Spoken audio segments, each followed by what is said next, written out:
welcome to Bread of Life. Our speaker for this week is Pastor Bill Huegel of Wallingford. Have you ever had a friend or a loved one go through some really hard stuff and wondered how on earth could you ever help them? You just don't seem to have the right words. Hi, this is Bill Huegel, and I have certainly felt that way.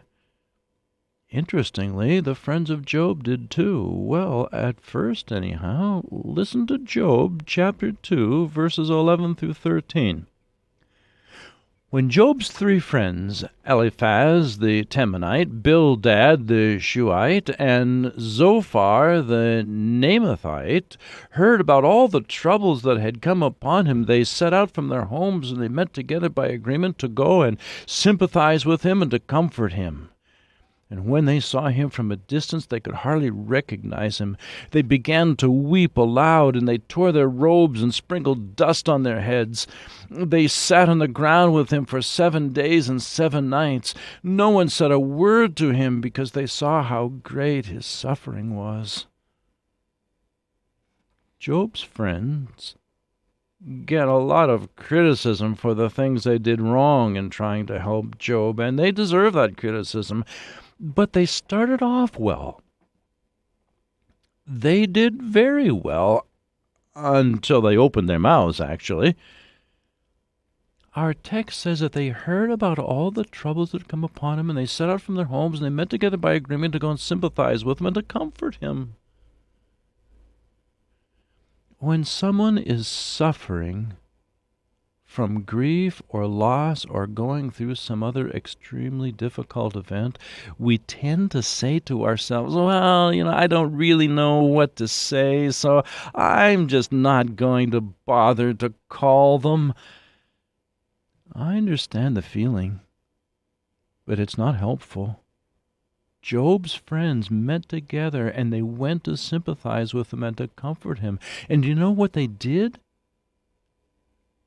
Chapter 2, verse 12 says, when they saw him from a distance, they could hardly recognize him, and they began to weep aloud, and they tore their clothes and sprinkled dust on their heads. Just in case you don't think that sounds very helpful, let me remind you of the words of the Apostle Paul in Romans 12:15. Rejoice with those who rejoice, mourn with those who mourn. And that's what they were doing. In his sorrow, Job had torn his clothes because he felt so torn within, and his friends tore their robes. Job had fallen into the dust in humility and in worship, and his friends sprinkled dust on their heads. They totally identified with his suffering. They sat with him. Verse 13 says they sat on the ground with him for 7 days and 7 nights. No one said a word to him because they saw how great his suffering was. My dear friends, we in America are a people who talk too much. And sometimes we say the dumbest things. We want to fix things. We want to say the right words that would just make it all better. We try to come up with reasons as to why this all happened. We say, well, I guess God just needed him more than you did, and so he took him to heaven. Well, if you've just lost a loved one suddenly, it certainly seems like the eternal God could have waited another 50 years, because right now you do need that loved one. The first thing Job's friends did was to sit on the ground with him for a week without saying a word. When people are in deep agony, they just need you to be present. They need to know they're not alone.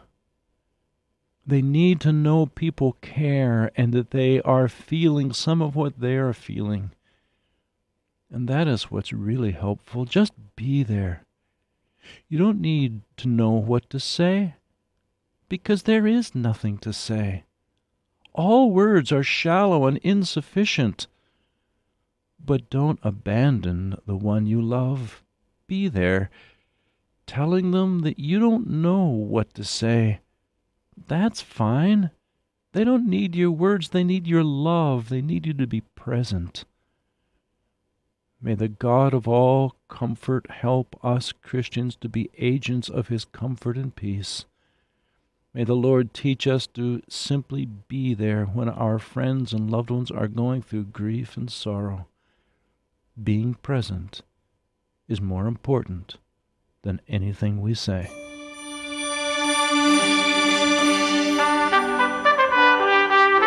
You've been listening to Pastor Bill Huegel of Wallingford, and this has been Bread of Life, a program to encourage you from God's Word.